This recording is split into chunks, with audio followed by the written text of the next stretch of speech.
2, 1.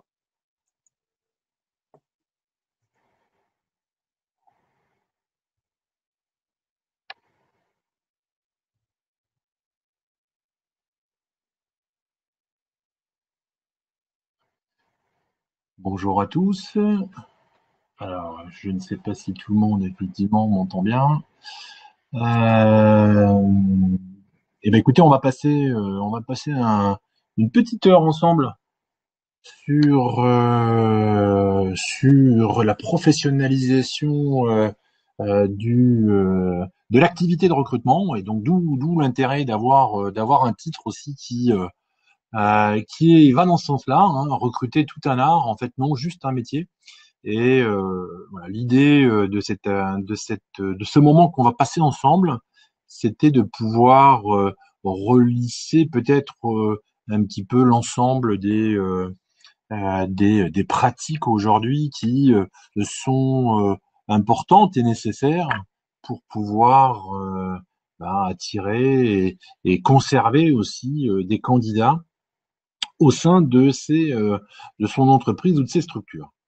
Donc on va passer un petit moment ensemble. N'hésitez pas, je le rappelle, aussi à poser des questions au fur et à mesure si vous le souhaitez, ou vous réserver sur la fin si on a le temps, parce que je suis un grand bavard, donc il arrive quelquefois que le timing soit difficile à gérer.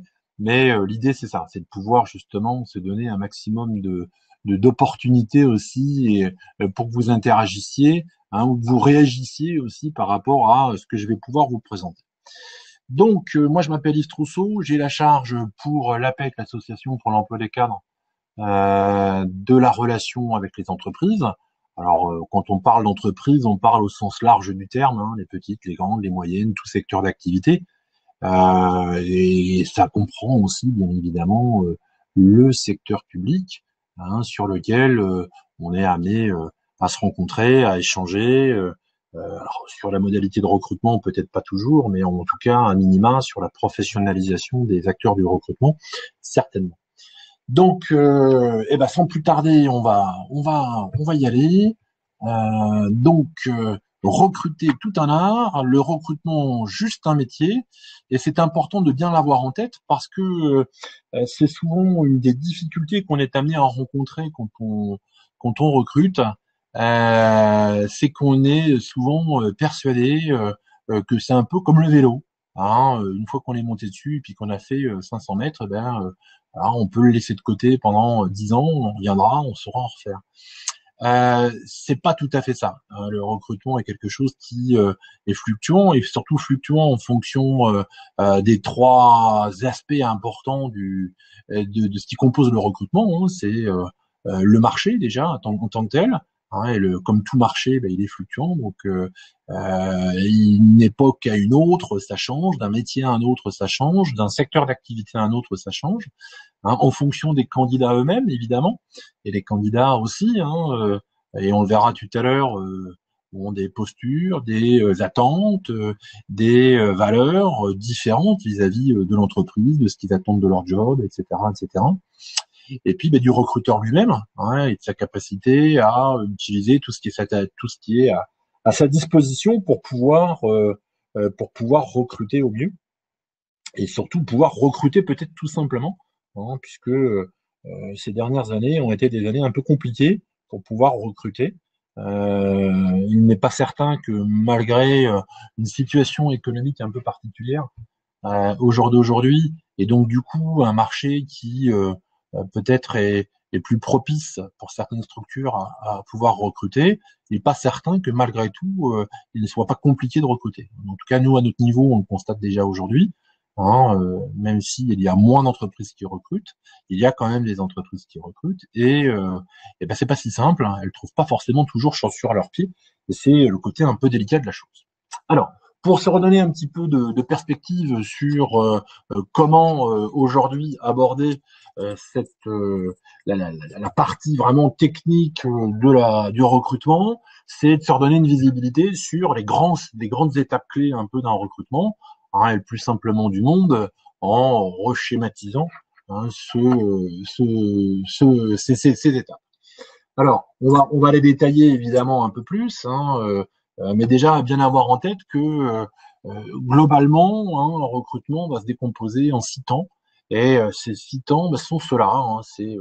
Hein, et vous voyez, il y a un enchaînement qui se fait, hein, entre l'analyse du besoin, qui est la première étape, jusqu'à la dernière, qui est l'intégration. Vous voyez, il y a une interaction réelle entre chacune des étapes, parce qu'une mauvaise analyse du besoin, c'est une mauvaise communication. Une mauvaise communication, c'est forcément une mauvaise présélection des candidats qu'on aura reçus. Et puis, c'est aussi une mauvaise évaluation au niveau des entretiens de recrutement. Et puis, potentiellement une mauvaise décision et encore une fois, hein, une mauvaise intégration qui aura une incidence sur tout ce qu'on a bien fait au préalable, hein, si on l'a bien fait. Et donc, du coup, vous voyez, il y a vraiment une interaction, et c'est ça qu'il faut toujours avoir en tête, c'est que souvent, moi, ce que j'entends, et en particulier sur la dernière phase, hein, qui va être l'intégration, par exemple, c'est de se dire, bon, c'est bon, on a trouvé le candidat, on a décidé, on a là notre perle rare, c'est super, c'est génial. Et puis, on se prend un peu les pieds dans le tapis dans la dernière étape, qui est l'intégration, par exemple, hein, on est bien sur un exemple, bien évidemment, euh, pour ne dire que cela au final, hein, et c'est souvent le cas. Moi, ce que je dis souvent, c'est que l'intégration, par exemple, hein, c'est voilà, la dernière étape du recrutement, mais la première étape de la fidélisation du collaborateur. Vous voyez, donc il y a vraiment une incidence majeure entre chacune de ces étapes, et si jamais on mène plus ou moins bien une de ces étapes, ça risque d'avoir une incidence sur le résultat final, qui est forcément le recrutement que l'on va mener, donc la personne que l'on va recruter. Alors, du coup, on va essayer de séquencer un petit peu l'ensemble de ces étapes, et on va commencer par la première, qui est bien évidemment celle de l'analyse du besoin, hein, et de la communication. Communication qui est forcément hein, très orientée, puisque aujourd'hui, l'outil majeur utilisé par les recruteurs pour recruter et pour trouver des candidats, hein, ça reste l'offre. Hein, mais on en reparlera tout à l'heure. Alors, on va prendre quand même quelques instants importants, hein, vous l'avez vu sur le schéma tout à l'heure. L'analyse du besoin, c'est le point de départ. Et fort est de constater que souvent c'est une étape un petit peu rapidement évoquée ou traitée en tout cas, sur lequel on passe très très vite à la communication, c'est-à-dire à la rédaction de son offre, hein, et à la publication de son offre. Et ce qui fait que, en fait, la résultante de ce que l'on va communiquer n'est peut-être pas toujours en phase avec la réalité de notre besoin. Et c'est pour ça que prendre vraiment le temps, et au travers de 3 points majeurs, hein, que ça soit qui vous êtes, hein, en tant que tel, ma structure au travers de mon secteur d'activité, mon organisation, euh, ma façon effectivement de manager, mes facteurs d'attractivité, etc., etc. Donc tous ces éléments-là vont être des éléments qui vont concourir à identifier qui je suis, et puis surtout aussi à me différencier avec les autres, parce que, comme je vous le disais tout à l'heure, on est sur un marché, et que quand on est sur un marché, on a des concurrents. Hein, alors évidemment, on peut se dire oui, non mais bon, c'est pas valable dans tous les marchés, hein, le secteur public par exemple. Bah, si, c'est tout à fait valable. Alors peut-être que c'est pas entre entreprises, mais ça peut être entre directions. Hein, ça peut être aussi entre le secteur public, le secteur privé. Donc vous voyez, donc de toute façon, quoi qu'on fasse, quoi qu'on dise, à un moment donné, on a un concurrent. Et pourquoi la personne en fait viendrait plutôt travailler chez moi que chez l'autre? Et c'est ça qu'il va falloir aussi mettre en exergue. Et le candidat, lui, il a besoin de savoir où il va. Il a besoin de savoir de quelle structure il s'agit, en quoi elle est intéressante pour lui, hein, évidemment, puisqu'il est avant tout centré sur lui.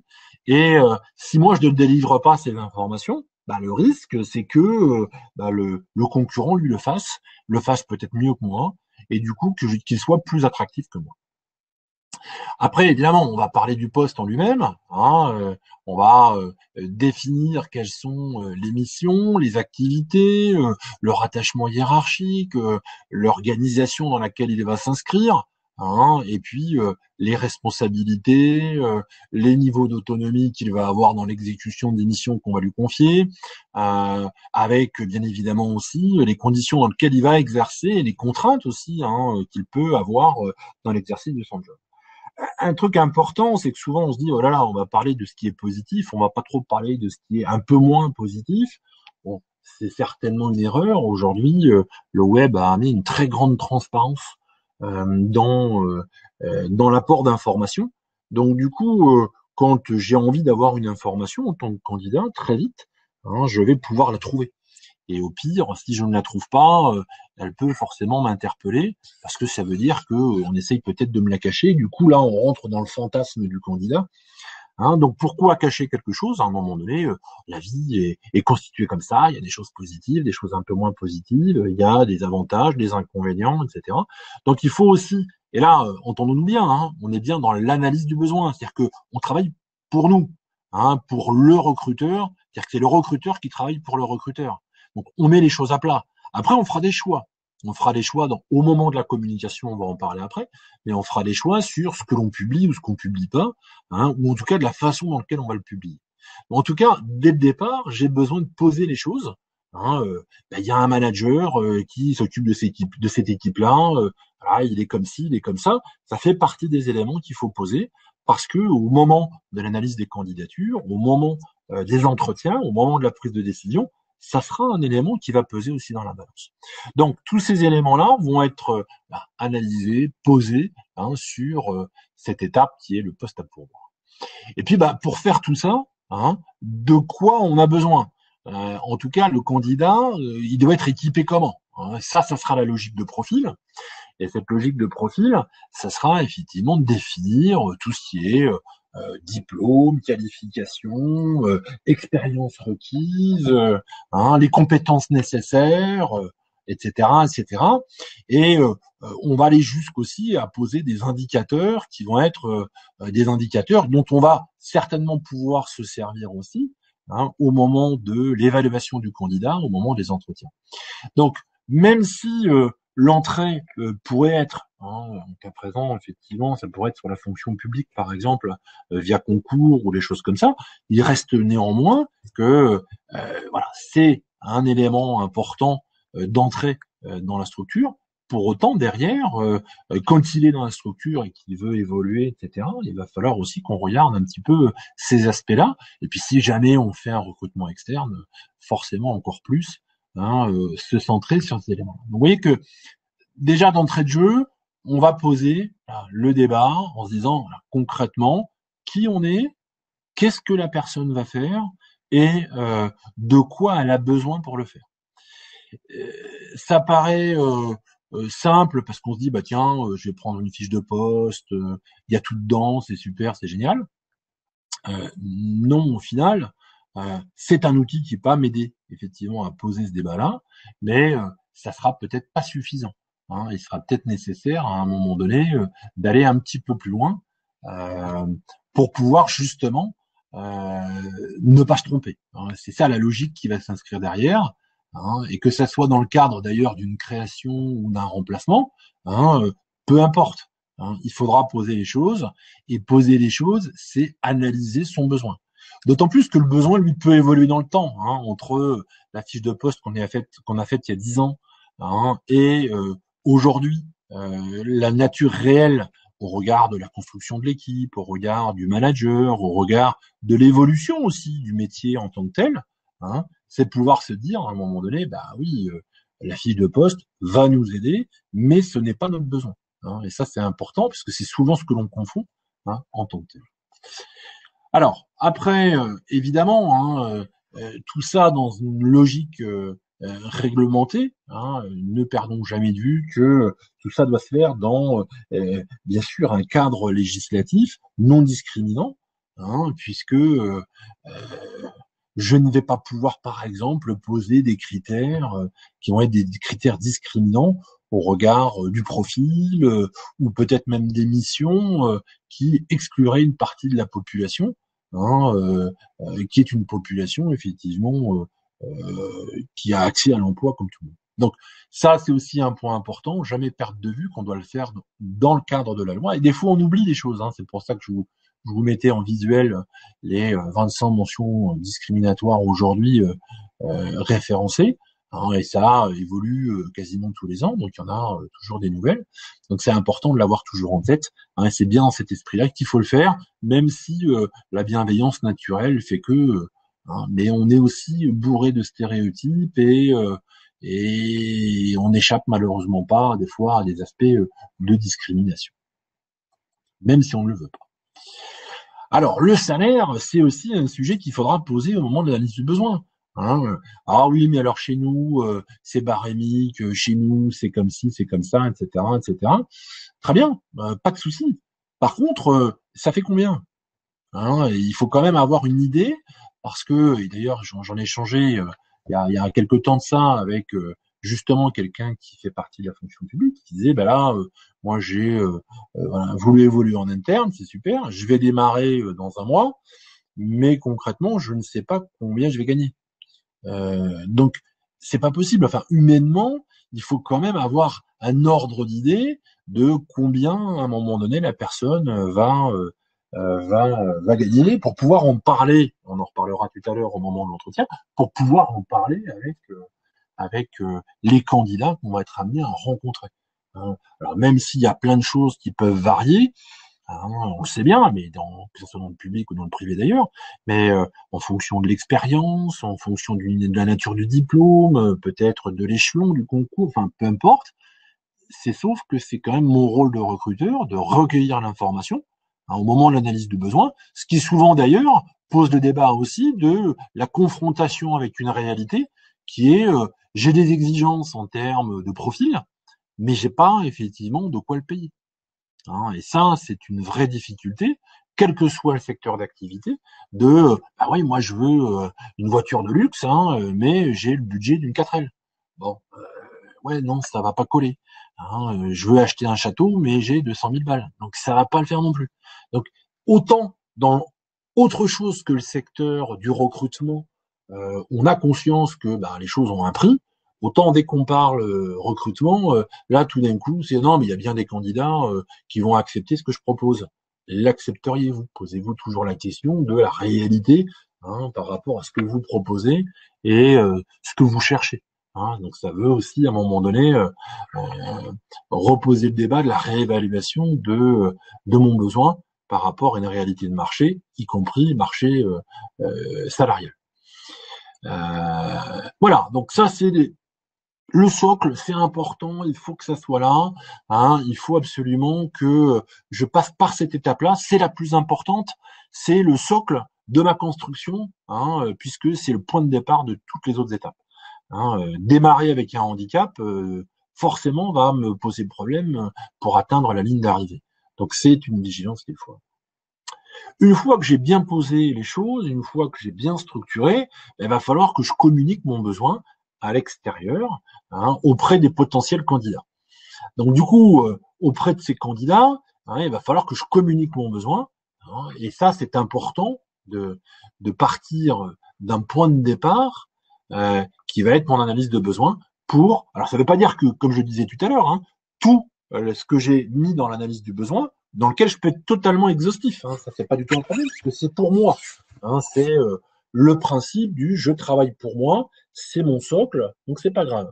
Par contre, quand je vais communiquer auprès des potentiels candidats, va certainement falloir que je travaille différemment. Alors, juste un petit chiffre comme ça, hein, et l'offre d'emploi est le moyen le plus efficace pour recruter aujourd'hui. Ça reste vrai. C'est-à-dire qu'aujourd'hui, on pourrait imaginer que les réseaux sociaux ont pris une part très importante hein, du recrutement. Oui, il est de plus en plus usité, mais il arrive quand même qu'en 4e position. Hein. Ce qui fait aujourd'hui force en recrutement, ça reste l'offre, en France en tout cas, hein, la candidature spontanée en médaille de bronze, en médaille d'argent, pardon, et puis les réseaux de contact du recruteur ou de l'organisation où on recrute, Hein. Alors les réseaux de contacts, c'est des contacts professionnels, je sais pas, ça peut être des fois aussi extra-professionnels, hein, sur lesquels on va communiquer. Tiens, je cherche quelqu'un, tu connais pas quelqu'un, ah tiens, j'ai entendu dire que tu cherchais quelqu'un, etc.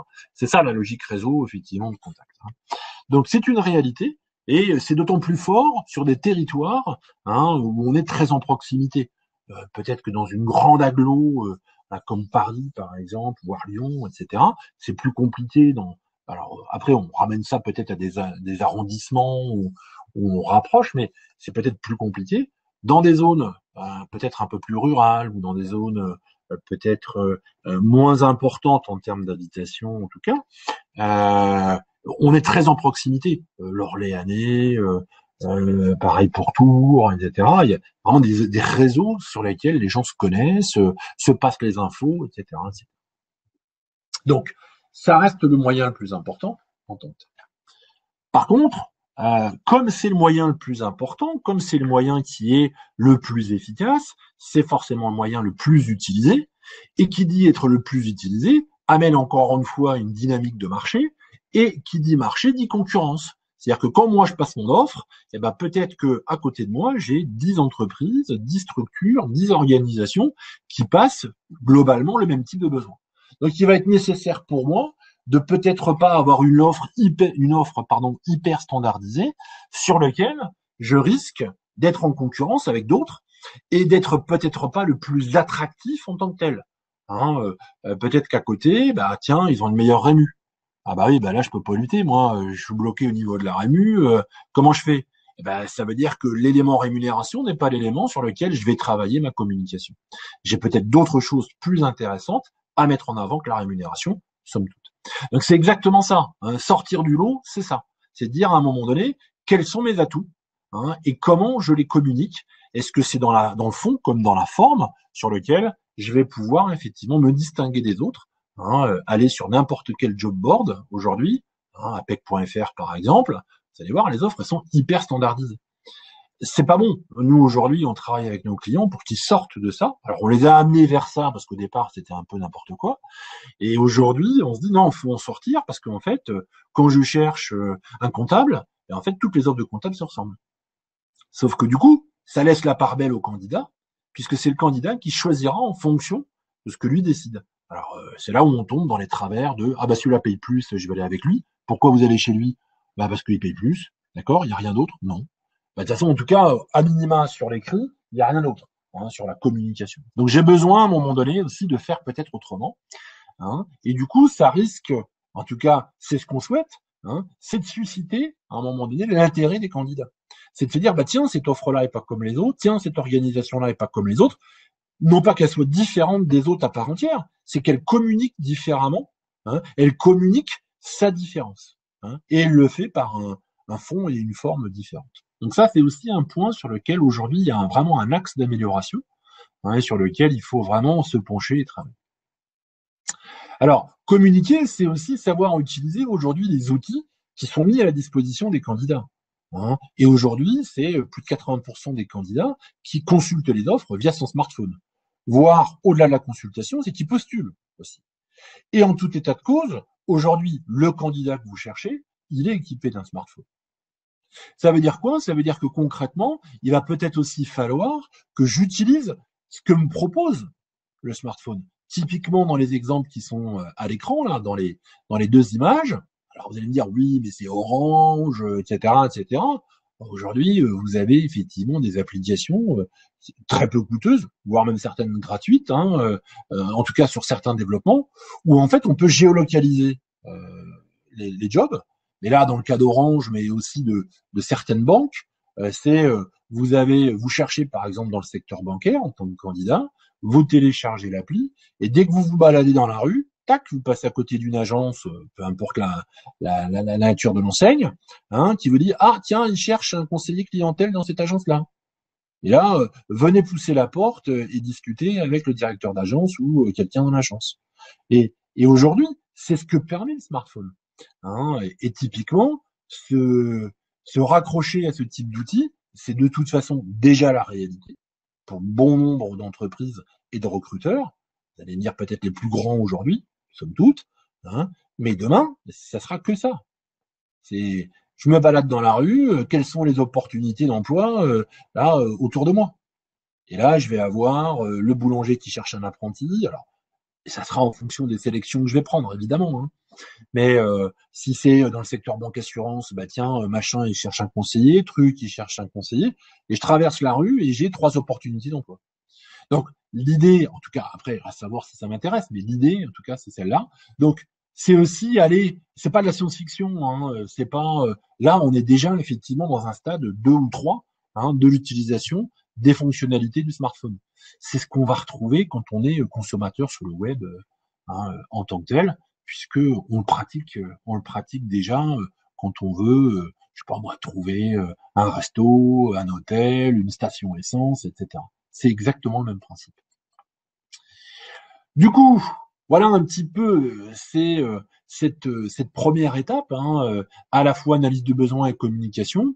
Hein. Qu'est-ce qu'il faut en retenir? Alors, ce qu'il faut en retenir, peut-être. Alors attendez, parce que du coup ça m'a. Ah, ça y est. Donc, 6 conseils majeurs, hein, effectivement, pour pouvoir avoir une offre attractive. Hein, c'est déjà, vous voyez, poser le débat. Alors, j'ai appelé ça fiche de poste parce que ça résonne plus en tant que tel, mais c'est plutôt ce qu'on pourrait appeler un brief. Hein. Le brief, c'est de quoi j'ai besoin, donc mon analyse de besoin, avant de démarrer quoi que ce soit. Ça, c'est important. Toujours avoir en tête aussi de se mettre à la place des candidats. Hein, moi, souvent, avec mes clients, je leur dis, et vous savez, votre offre, là, vous auriez envie d'y postuler? Franchement, quand vous lisez votre offre, est-ce que vous avez envie d'y postuler? Bon, allez, je vais être gentil, je vais dire 1 sur 2 qui me dit non. Sachant que je pense qu'ils sont plus nombreux que ça au final. Donc, c'est ça aussi qui est important, c'est de se dire, mais le candidat, il lit cette offre-là, ou même si à la limite vous n'arrivez pas à vous projeter en tant qu'individu, dites-vous, tiens, j'ai des enfants, est-ce que mon fils ou ma fille postulerait à cette offre-là? Bah non, ça donne pas envie. Tiens, c'est pas bien payé. Oh bah non, oh là là, ça a l'air morose dans cette boîte-là. Regarde la com qu'ils font, hein, c'est que de l'interprétation. Donc c'est là aussi il faudra donner peut-être un peu plus de dynamisme par rapport à ça. Donc la notion de précision, dynamisme ne veut pas dire tout et n'importe quoi ou être vague. Non, non, c'est important d'être très précis parce que mon offre, c'est à la fois un aimant hein, pour attirer des candidats, mais c'est aussi un repoussoir. C'est-à-dire que moi, je veux pas tous les candidats. Hein. Il y a des gens dont je n'ai pas envie. Ça ne correspond pas à ce que je veux, pour X raisons, regarde mes critères. Donc il faut aussi que ça les refoule. Hein, qu'ils se disent, ah bah non, moi ça, ce job-là, cette boîte-là, c'est pas pour moi. Hein. Donc c'est aussi ça. Et c'est toute l'ambiguïté de ma communication de recrutement, c'est à la fois je dois attirer, et à la fois, effectivement, je dois repousser. Donc être très clair, évidemment, sur les missions. Pour autant, être clair sur les missions ne veut pas dire que je dois en mettre 3 pages. Hein. Typiquement, au bout de la 4e, 5e mission, par exemple, hein, ou activité, le candidat, là déjà, il commence à se dire, oulala, il faut faire tout ça. Donc il faut bien choisir, bien hiérarchiser, c'est important. Hein, et derrière, effectivement, ça permettra au candidat de bien adapter sa communication aussi envers vous pour pouvoir y coller. Hein, et gérer l'important, hein, la notion de hiérarchisation, pondérer par exemple les missions avec, bah, tiens, dans l'activité, ça pèse combien? Ah bah ça pèse 40% de son activité au quotidien. Ah bah ça c'est hyper important, donc il va falloir aussi le mettre en avant. Maintenant, un truc qui fait une fois tous les 3 mois, je suis pas sûr que dans la communication ou dans l'offre, ça soit très intéressant. La notion d'innovation, c'est important parce que c'est ça qui va me permettre à un moment donné de sortir du lot, et c'est ça qui va me permettre de différencier des autres et du coup d'être réellement concurrentiel. Quand je pars du principe que je passe une annonce, j'aurai des candidats, déjà je commence avec un handicap. C'est-à-dire qu'il faut toujours partir du principe que je peux très bien ne pas avoir de candidats. Donc je vais tout faire dès le premier coup. Hein, pays de Sologne, on dit souvent, effectivement, c'est un fusil à un coup. J'ai pas trop, effectivement, l'opportunité de diffuser 50 fois mon offre. Hein, parce qu'à chaque fois que je rediffuse mon offre, j'envoie un message qui est pas un message hyper positif au candidat. Donc, dès le début, il faut que je tape au bon endroit, à bon escient. Et l'innovation va me permettre peut-être aussi voilà, d'aller taper peut-être des candidats qui ne sont pas forcément initialement hein, à la recherche. C'est ce qu'on appelle des candidats passifs. Ce sont des gens qui regardent ce qui se passe, ils sont prêts à changer, oui ou pas. Ouais, ça dépendra. C'est l'opportunité qui sera la bonne. Et c'est exactement ça. Et ces candidats-là, bah, ils sont aussi intéressants que ceux qui sont en recherche active. C'est-à-dire qu'à un moment, et d'ailleurs, la plupart du temps, c'est plutôt ceux-là que vous allez chercher parce que voilà, ils vont pas venir par hasard. Sauf qu'il faut les attirer. Et comme on n'attire pas effectivement les mouches avec du vinaigre, eh ben il va falloir aussi effectivement mettre une dose d'innovation sur le sujet. Et donc du coup, moi je suis qui, hein, et surtout en quoi c'est intéressant de quitter ce que j'ai aujourd'hui pour aller dans une nouvelle structure. Qu'est-ce que cette nouvelle structure va m'apporter de plus que ce que j'ai déjà aujourd'hui? C'est une vraie question qu'il faut vous poser, hein. Clairement, c'est quoi mes atouts? C'est pas juste voilà, bah nous on est telle structure, voilà. Non, non, non, non. C'est que il va falloir trouver les atouts qui tapent, hein, qui résonnent chez le candidat. Donc ça veut dire que, et moi je le fais souvent avec mes clients, je leur dis, mais concrètement vos atouts c'est quoi? Alors quand on est une PME familiale leader sur son marché, ouais, c'est 75% des entreprises du territoire. Donc, en quoi c'est différenciateur? En quoi ce sont des atouts qui vous différencient des autres? Rien. Alors qu'ils sont systématiquement cités, hein. Donc, dites-moi vraiment qui vous êtes. C'est quoi votre ADN? C'est quoi votre différence? Pourquoi je viendrais bosser chez vous? Posez-vous toujours cette question. Voilà pour cette première partie. Évidemment, on espère et on est vraiment au fait de se dire, ça y est, on a des candidats, on a fait une bonne com, on a bien suivi les conseils de Monsieur Trousseau de la PEC, c'est génial, c'est super. Maintenant, on a des candidats. Alors, on s'est fait notre présélection de candidats, hein, là sur le papier, puisque on a reçu des CV. Hein. Et puis maintenant, bah, on a notre présélection, on a identifié quels sont ceux qu'on voulait rencontrer en entretien. Maintenant, va falloir effectivement optimiser cette étape qui va être effectivement celle de l'entretien de recrutement. Alors, évidemment, le titre est parlant, hein, questionner efficacement l'entretien de recrutement, c'est forcément se poser à un moment donné les questions de mais en fait l'entretien c'est quoi au final? Hein, ça sert à quoi? Hein. Donc, au final, on s'aperçoit que ben, le recrutement, enfin l'entretien de recrutement, hein, on a perdu des fois un peu le sens et l'objectif du sujet. Donc, quelques mots-clés qui vous redonneront un petit peu de sens sur le sujet. Vous voyez, c'est découvrir le candidat, c'est connaître son parcours, c'est comprendre qui il est, pourquoi il a fait ces choix-là, etc. C'est surtout approfondir. Hein, souvent, on est beaucoup dans le questionnement en surface. Hein, on se satisfait d'une réponse très très lisse. Hein, c'est pas l'objet. L'objet, c'est bien évidemment d'aller beaucoup plus loin, beaucoup.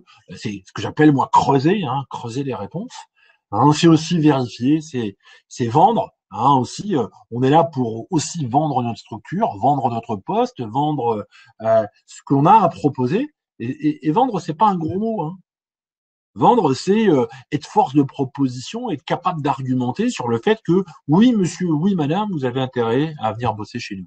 Et puis ça va être aussi la négociation, parce que la négociation fait partie de l'échange. Hein, alors, peut-être pas sur la rémunération dans certains secteurs ou dans certaines structures. Pour autant, la négociation, elle se fait aussi sur le fait de dire, bah tiens, par exemple, là vous êtes aujourd'hui en poste, nous on a besoin de quelqu'un le mois prochain. Est-ce que votre préavis, vous avez combien de préavis? Ben, j'ai 3 mois. Ah, est-ce que vous pouvez arriver dans un mois? Comment ça se passe? Est-ce que nous c'est tout de suite maintenant qu'on a besoin de vous? Et la négociation, elle peut être sur un certain nombre de niveaux, hein, et pas que sur la partie rémunération. Et le mot important, c'est évaluer, hein, puisqu'on est là, effectivement, avec un candidat qu'on ne connaît pas, un candidat dont on a juste le CV, hein, et potentiellement la lettre de motivation, quand c'en est une. Et du coup, je vais évaluer la pertinence de la candidature, hein, du candidat. Mais le candidat va aussi évaluer la pertinence de l'offre que je lui propose. Parce que lui, il a la même chose. Hein. Lui, il a juste une offre d'emploi sur laquelle il a répondu. Et donc, les informations, bah, il les a pas. Hein. Il n'en a pas plus que ce que vous lui avez donné. Donc on est dans ce double rôle et on est bien dans une relation gagnant-gagnant puisque tout le monde a y gagné d'aller plus loin. Alors, encore une fois, hein, vous voyez, c'est comment je vais arriver à amener l'autre à sortir de son rôle de parfait candidat, hein, sans pour autant le heurter, le bousculer, etc. Et c'est là où c'est important. C'est-à-dire que les candidats aujourd'hui sont très bien préparés. La plupart du temps, vous allez me dire, ah bah non, moi j'en ai rencontré un, alors bah laisse tomber, etc., etc. Pour autant, alors nous on en prépare beaucoup, c'est vrai qu'on est sur le public cadre, hein, ou agent de maîtrise, mais sur le fond, ils ont quand même une expérience de l'entretien qui quelquefois est plus importante que la vôtre. En tant que recruteur, hein, j'entends pour vous, mais pour autant, les questions, ils les connaissent, et puis il y a suffisamment de matière, effectivement, sur le web. Hein, nous, on a, par exemple, un simulateur d'entretien de recrutement pour les candidats. Bah, typiquement, les questions, ils les connaissent, ils savent les réponses. Bah, ils savent les réponses. Ils ont structuré les réponses sur lesquelles, effectivement, ils vont répondre aux questions qu'on va leur poser, etc., etc. Donc, c'est là, hein, à un moment donné, il va falloir être vigilant. Hein, et quand je mets arrêtons de les questions inutiles, il y a des questions qui sont toutes faites. Et là, le candidat, entre guillemets, il se régale. Sauf que moi, qu'est-ce que j'apprends? Ben, j'apprends rien, puisque de toute façon, il me fait une réponse qui est hyper lisse. Donc c'est pas ça l'intérêt. Donc c'est toujours se poser aussi la question vis-à-vis de, de ces questions qu'on va poser, hein, des questions qu'on va poser. Si elles ont un intérêt, quel est-il? Bon, ça, c'est vraiment important d'avoir ça en tête, hein, et de se dire, est-ce que cette question-là est utile? Typiquement, je vous donne un exemple. Typiquement, présentez-vous. Bon, la plupart du temps, le candidat, qu'est-ce qu'il fait? Eh ben, il se présente, hein, c'est super, sauf qu'il ne me dit pas plus que ce que je sais déjà au regard de son CV. Je vais peut-être pouvoir m'épargner cette partie-là, par exemple. Alors oui, mais c'est bien parce que ça permet de se lancer, etc. Somme toute, mais enfin, je peux tout à fait trouver une autre question à un moment donné pour lancer, hein, au-delà de présentez-vous. Hein, ça peut être, par exemple, présentez-moi une réalisation dont vous êtes fier. Ah bah, c'est sûr que ça peut un peu l'interpeller au départ, mais pour autant, hein, là, vous aurez quelque chose de peut-être un peu plus spontané, un petit peu plus, voilà, sur lequel vous allez pouvoir travailler et aller chercher de la matière, parce que ça risque de vous apporter un peu plus que ce qui a déjà été écrit, voire déjà posé comme question. Alors, évidemment, hein, tout ça encore une fois dans le respect de la législation, hein, puisque vous allez être vigilant sur des questions à ne pas poser. Êtes-vous marié? Blup, non. Joker. Avez-vous des enfants? Blup, non. Joker. Avez-vous l'intention de déménager? Blup, Joker. Tout ça sont des questions qui n'ont rien à voir avec l'emploi, avec le recrutement en cours. Oui, mais c'est important, s'il y a de la mobilité, etc. Mais ça, ce n'est pas votre problème. S'il doit déménager, il déménagera. S'il ne veut pas déménager, il ne déménagera pas. Pour autant, est-ce que ça l'empêche de faire le job?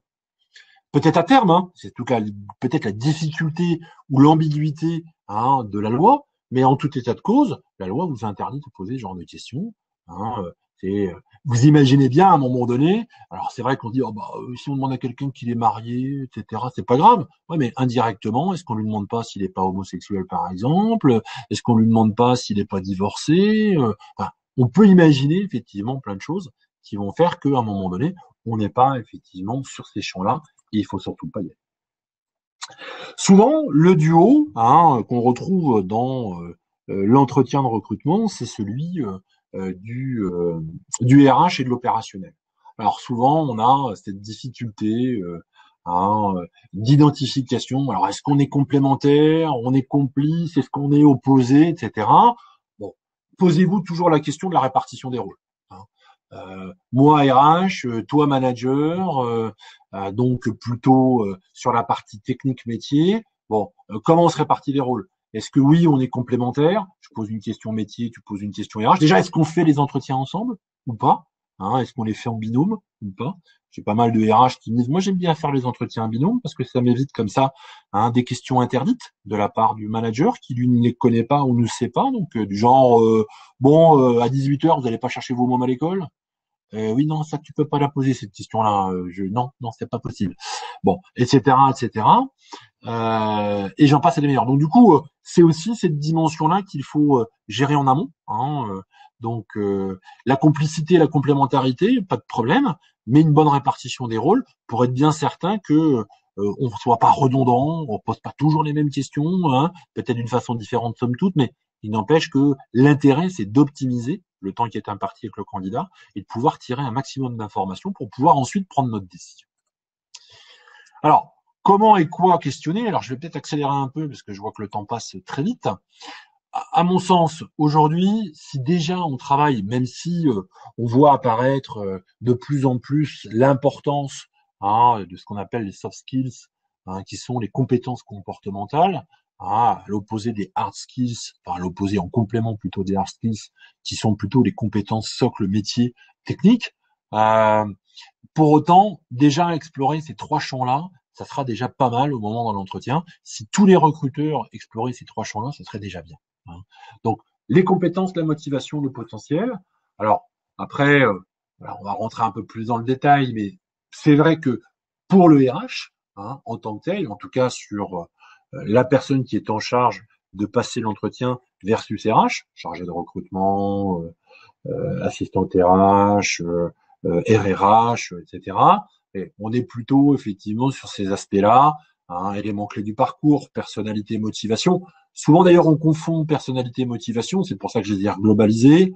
Très clairement, d'ailleurs on confond souvent la notion de personnalité et de motivation dans le questionnement. Donc c'est plutôt en lien avec la motivation, la capacité à s'intégrer dans une équipe, dans une organisation, dans une structure, etc. Et puis je recrute pas pour aujourd'hui, enfin si je recrute pour aujourd'hui, mais je recrute avant tout aussi pour aujourd'hui, mais surtout pour demain. Et du coup, quelqu'un qui est recruté aujourd'hui, mais qui a pas de capacité d'évoluer, qui a pas de capacité d'adaptation, qui me permettra demain de pouvoir suivre les changements, les réorganisations, etc., liés à la fois à la structure, mais aussi à l'environnement socio-économique, voire tout simplement au métier, ça va être plus compliqué. Donc ça, il faut absolument que j'aille chercher cette info-là, parce que je vais en avoir besoin. Alors, pour la logique compétence, alors je vous ai remis la définition de Guy Lebotter, qui est un peu la référence sur le sujet. Bon, elle n'a pas pour objet de donner la définition ultime et universelle, mais elle éclaire bien. Vous voyez, c'est la compétence, c'est la mobilisation ou l'activation de plusieurs savoirs dans une situation et un contexte donné. Alors, c'est intéressant. D'ailleurs, donné, il y a une petite faute. Ce qui est intéressant par rapport à ça, c'est de se dire à un moment donné que oui, forcément, la compétence, c'est pas quelque chose qui est détaché d'un contexte, vous voyez. Et donc, c'est ma capacité à aller chercher cet élément-là, qu'on appelle compétence pour le coup, la mettre en œuvre dans une situation, dans un contexte donné, et pour atteindre un résultat donné. Et vous voyez que dans la structuration du questionnement, on va pouvoir séquencer. Quand on va s'intéresser au contexte, parce que souvent on dit bah tiens j'ai fait ci, j'ai fait ça. Attention, la compétence c'est pas j'ai fait, c'est comment je fais.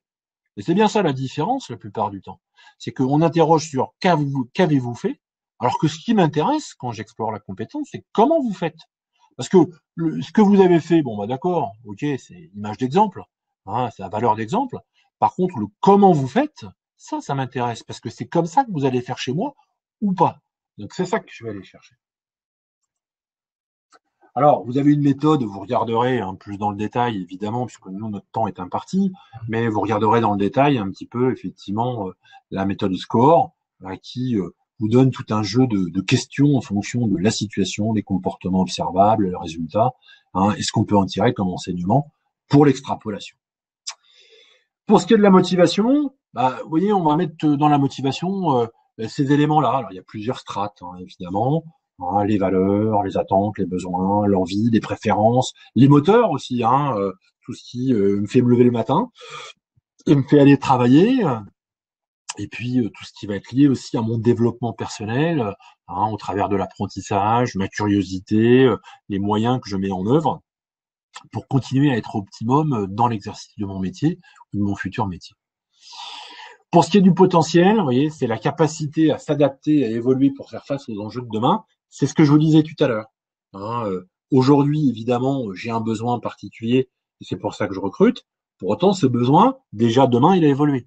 Il évoluera en fonction de mon organisation, de l'équipe, tout simplement, du manager qui changera, du métier qui va changer, mais aussi peut-être des attentes de nos clients, usagers, peu importe comment on les appelle, en tout cas à ceux à qui je vais rendre le service.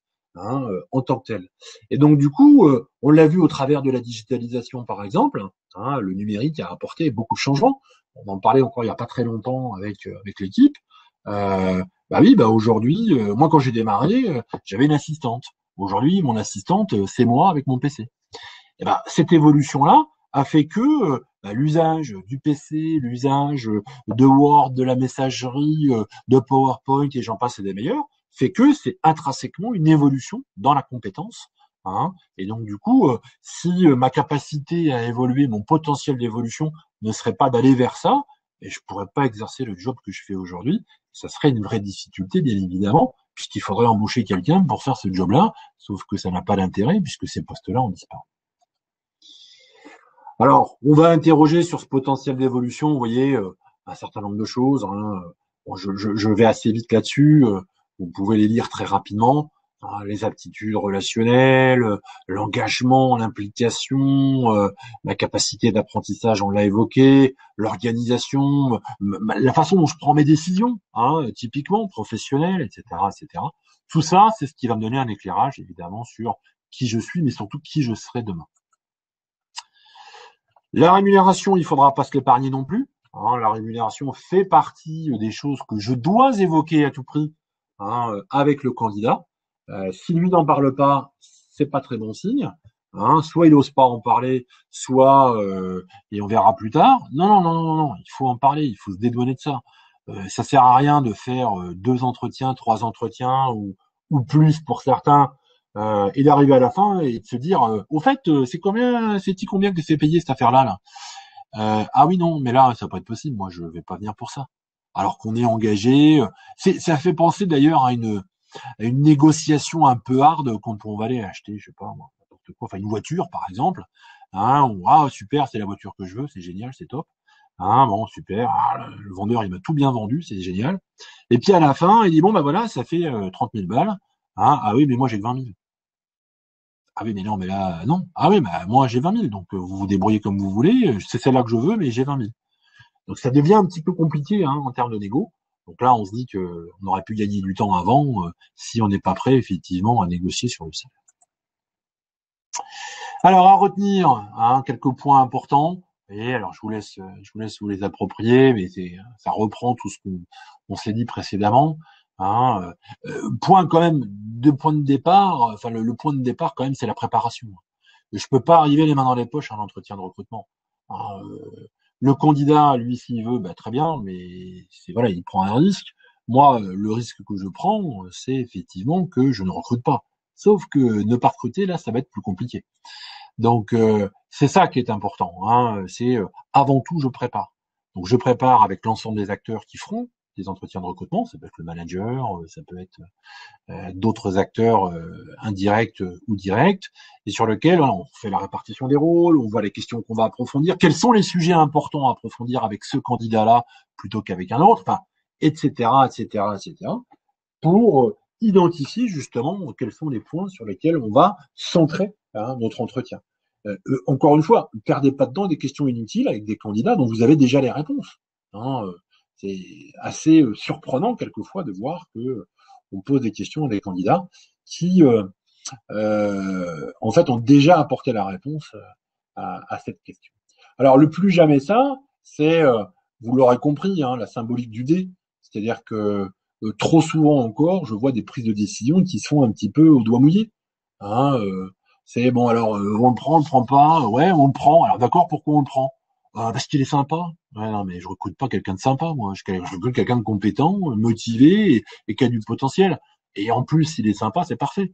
Mais mon critère premier, c'est pas qu'il soit sympa. Ah ouais, non, mais franchement, il est top. Ah ok, pourquoi il est top? Ah bah parce que t'as vu, il a déjà fait le job. Ah bon? Et comment t'as déterminé? Quels ont été les critères que tu as évalués qui te permettent de savoir qui va faire le job? Et en fait, tous ces éléments-là qu'on a recueillis au moment de l'évaluation dans l'entretien de recrutement, c'est pour m'éviter de prendre une décision au doigt mouillé ou lancer de dés. Hein, vous voyez, le dé, le oui, non, peut-être. Non, non, ça c'est pas possible. Il faut vraiment que je prenne ma décision en tout état de cause. Je vais peut-être renoncer. Je vais peut-être renoncer à un certain critère sur lesquels, bah, ouais, le candidat idéal n'existant pas, à un moment donné, oui, le renoncement, il est évident. Donc la prise de décision, elle se fait au regard des 3 axes que vous avez travaillé, que j'évoquais tout à l'heure, hein, compétences, motivation, potentiel. Donc c'est forcément à partir de là que je prends ma décision. C'est pas au ressenti, ah ouais, non, je le sens bien, etc. Franchement, ça se saurait hein, si on avait un pif dans le recrutement. Hein. Quand je dis un pif, pour ceux qui connaissent pas l'expression, un nez quoi. Hein, au ressenti. Ah oui, c'est important d'avoir un peu de feeling, évidemment. Mais quand le feeling devient trop important, derrière, j'ai des clients qui me disent ouais non, on a fait une erreur de casting, c'est pas le bon, etc. Et quels étaient les critères de décision? Ah bah le doigt mouillé. Ah oui d'accord, ok. Alors ils le disent pas comme ça, hein, c'est moi qui le traduis. Dernier point important, combien de temps il nous reste? Oui, dernier point important, euh, l'intégration. Je vous le disais tout à l'heure, l'intégration, c'est un point hyper important puisque c'est la dernière marche du recrutement. C'est le point final à mon recrutement. Donc, faut pas quand même pas que je me loupe, parce que ça a déjà été quand même assez compliqué d'analyser le besoin, de communiquer, de récupérer des candidatures, de faire les entretiens, de décider. C'est déjà des étapes qui sont quand même pas simples. Et si en plus de ça, je néglige l'intégration, je risque effectivement de perdre les candidats que j'ai retenus. Parce qu'ils diront oulala, qu'est-ce qui se passe entre ce qu'on m'avait dit et la réalité? Il y a une différence. C'est la notion de promesse. Quelle promesse j'ai faite? Et encore une fois, la promesse que je fais à chacune des étapes, à chacun des points de contact que j'ai eu avec le candidat, il va pas falloir que je raconte de salam alek. La promesse employeur, je dois la tenir. Et comme dit Confucius, examine si ce que tu promets est juste et possible, car la promesse est une dette. C'est vraiment ça. Moi, vous me promettez monts et merveilles pour venir bosser chez vous. Si quand j'arrive, je m'aperçois que la vitrine était superbe, mais l'arrière-boutique est toute pourrie, très clairement, j'y vais pas rester. Ou alors, si je reste, je commence déjà avec un gros handicap, la motivation dégringolade, l'engagement dégringolade. Alors que je suis nouveau salarié ou nouveau collaborateur dans l'équipe, ça commence pas bien. Donc, important de bien tenir la promesse qu'on a faite. D'où l'importance aussi de ne pas faire de surpromesses. Ne vendons pas ce que l'on n'a pas. À un moment donné, nous sommes comme nous sommes. Évidemment, on va peut-être pas se mettre une balle dans le pied tout de suite en disant qu'on est vraiment pas bon, qu'on est vraiment pas bien, que on est tous qu'une bande de bras cassés dans l'entreprise. Évidemment, ce qui n'est pas le cas d'ailleurs. Mais en tout état de cause, on va plutôt mettre en avant ce qui nous valorise plutôt que ce qui nous dévalorise. Principe du verre à moitié plein, du verre à moitié vide. Et ça, on sait qu'on a une propension naturelle, tout particulièrement en France, pour l'avoir constaté différemment dans d'autres pays européens, voire internationaux. Clairement, on a plutôt tendance, nous, à voir le côté du verre à moitié vide. Non, mettons en phase avec ce qui est plutôt positif.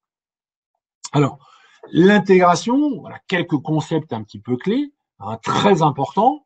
La notion de personnalisation. Voilà, je ne suis pas monsieur ou madame tout le monde, je suis un nouveau candidat et on va me faire du sur-mesure.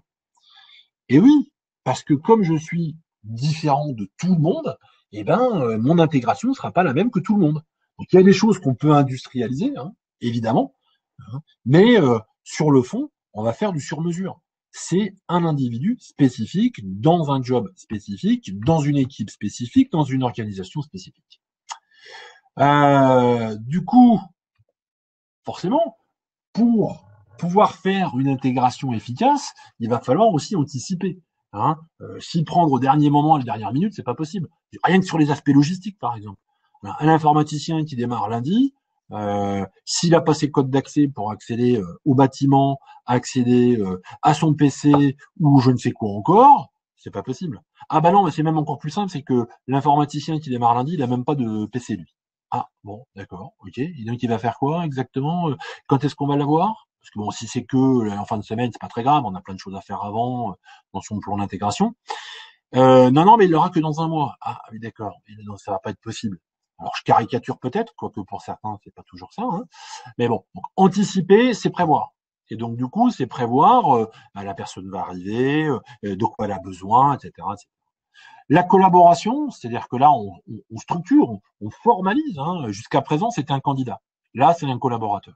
Et donc la collaboration, c'est aussi l'inclure vis-à-vis de ses autres collègues. C'est aussi préparer les collègues à son arrivée. C'est ce qu'on va retrouver dans l'implication. C'est-à-dire que là, concrètement, il faut que tout le monde soit au rendez-vous pour pouvoir avoir une collaboration définitive et bien sceller le pacte entre le nouveau collaborateur et l'organisation. Alors, je vais passer rapidement tous ces éléments-là, mais concrètement, il n'y aura pas de parcours type. C'est important, la dernière phrase est importante, hein, l'intégration se définit plutôt à travers des objectifs qu'à travers une période de temps fixe et délimitée.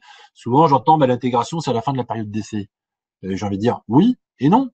C'est-à-dire que c'est pas la fin de la période d'essai qui détermine l'intégration du collaborateur. C'est quels sont les jalons, les marches qu'il a à franchir pour être optimum, puisque c'est l'objectif, pour être optimum dans le poste qu'il va occuper. D'accord? Donc, du coup, fixons-nous plutôt des objectifs. Hein. Quelles sont les étapes? Et alors, quand on dit objectif, on dit oh là là, mon Dieu, objectif, ah là, c'est comme les commerciaux, tout ça, etc. Non, non, non, non, non, non, non, non, non, non. Les objectifs, c'est des étapes. C'est, voilà, sur la première semaine, qu'est-ce qu'il doit avoir appris, par exemple, hein, pour voilà, lui permettre de passer à l'étape suivante. C'est comme un sportif, il a des paliers. Bah, là, c'est pareil. Alors, on appelle ça des objectifs. À la limite, on peut donner un autre nom si vous préférez. Alors, les 3 moments clés d'une intégration, hein, alors, juste pour avoir en tête quand même le schéma hein, en tant que tel, vous voyez, c'est ça. C'est le. Alors, on appelle aussi le onboarding, hein, l'intégration, c'est très marketé aujourd'hui. Hein, et donc, du coup, on se retrouve, vous voyez, avec un schéma un peu de cette nature. Alors, je vais quand même aller assez vite, parce qu'il ne reste pas trop de temps. Découverte, montée en compétences, pérennisation. Ce sont en fait les 3 temps majeurs d'une intégration, hein, réussie, en tout cas on l'espère. La découverte, clairement, c'est peut-être avant même qu'il arrive sur site, hein, c'est de pouvoir lui donner progressivement de l'information sur l'équipe, sur le job, sur l'organisation, sur la structure, sur la culture d'entreprise, et j'en passe et des meilleurs. Hein, après, il y a le jour J, quand il arrive, un moment très privilégié. Pourquoi, effectivement, on ne donnerait pas une bonne impression tout de suite, alors que souvent, le premier jour, souvenez-vous de vos premiers jours dans certaines organisations. Bon, là, ça pique un peu pour certains. Hein. Donc, pensez effectivement à, on va donner une bonne impression au candidat tout de suite dès le premier jour. Hein, ça évitera peut-être qu'ils se disent le lendemain, j'ai peut-être pas envie d'y retourner. Quoi. Bon. C'est quand même un peu dommage. Et ça existe, hein, ça existe. Et puis la pérennisation, c'est on renforce bien effectivement le candidat qui est devenu un collaborateur dans le poste qu'il occupe aujourd'hui. Alors je vous avais préparé un certain nombre de choses, hein, évidemment, mais là on va se l'épargner puisque là malheureusement et sur l'intégration j'avais été un peu plus prolixe peut-être, un peu trop certainement par rapport à ça, mais bon. Ce qui est important, voilà, la conclusion de l'intégration, ça sera ça. Rien ne va de soi, rien n'est donné, tout est construit. Hein, donc Gaston Bachelard, qui est un philosophe, a bien résumé, c'est-à-dire que la réussite, elle se construit ensemble et elle s'inscrit dans le temps. C'est-à-dire que d'imaginer que une personne, une fois qu'elle est rentrée dans l'entreprise, elle est intégrée, c'est une erreur. Hein. Il faut être en permanence, en vigilance sur l'appropriation. Ça évite comme ça, par exemple, à la fin de la période d'essai, de se dire ah ben non, mais ça va pas le faire, hein. Là, ça va pas le faire du tout. Non, on a fait une erreur de casting, etc. Peut-être qu'on a fait une erreur de casting, mais peut-être qu'aussi on a fait une erreur d'intégration. C'est-à-dire que peut-être on s'est pas donné les moyens, effectivement, pour pouvoir permettre aux candidats devenus collaborateurs de bien s'intégrer et du coup de pouvoir s'épanouir dans l'équipe, dans le job, dans l'organisation. Voilà, alors si vous avez des questions, je sais qu'il ne nous reste pas beaucoup de temps, mais à la limite, si on peut déborder un peu, pourquoi pas, ou pas, hein, selon ce que vous souhaitez. Si vous avez des questions, c'est le moment ou jamais, vous pouvez le faire dans le chat. Hein, ça sera avec plaisir que j'y répondrai. Voilà, merci à vous, en tout cas, merci de votre écoute.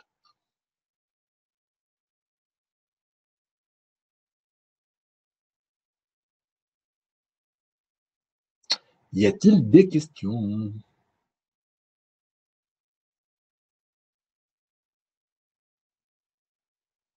Moi, dans le chat, je vois rien. Ah, si, une question. Peut-on considérer un entretien professionnel dans un concours, donc une épreuve, comme un recrutement et le préparer de la même manière? Un entretien professionnel. Alors après, je ne sais pas ce que vous mettez derrière entretien professionnel. Moi, ce que j'entends par entretien professionnel, hein, c'est la réglementation.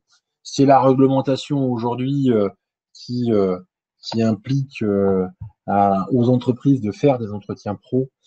Donc, c'est-à-dire en clair, alors entretien professionnel dans un concours, donc une épreuve. Ah oui, c'est peut-être différent. Alors, oui, d'une certaine façon, un entretien de recrutement, puisque c'est inclus dans le concours. Donc oui, c'est en fait, comment dire, argumenter hein, sa candidature dans un concours, oui, oui, tout à fait, le préparer de la même manière, je pense, puisque l'idée, elle est bien évidemment, avec peut-être le côté relatif, hein, qui va être celui de dire à un moment donné, bah écoutez, euh, je n'ai pas moi aujourd'hui à vendre ma structure pour vous inciter à venir chez moi, puisque vous êtes de votre plein gré ici, et donc du coup ce concours c'est vous qui souhaitez le passer.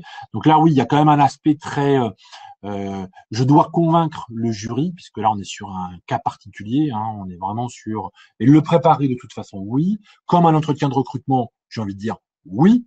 En clair, quels sont mes atouts et pourquoi aujourd'hui je souhaite passer ce concours, pourquoi je souhaite exercer ce métier, si c'est pour un métier spécifique, etc.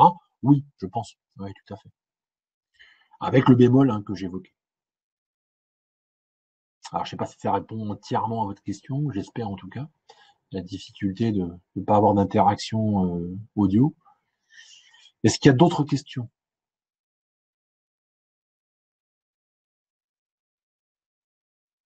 A priori pas.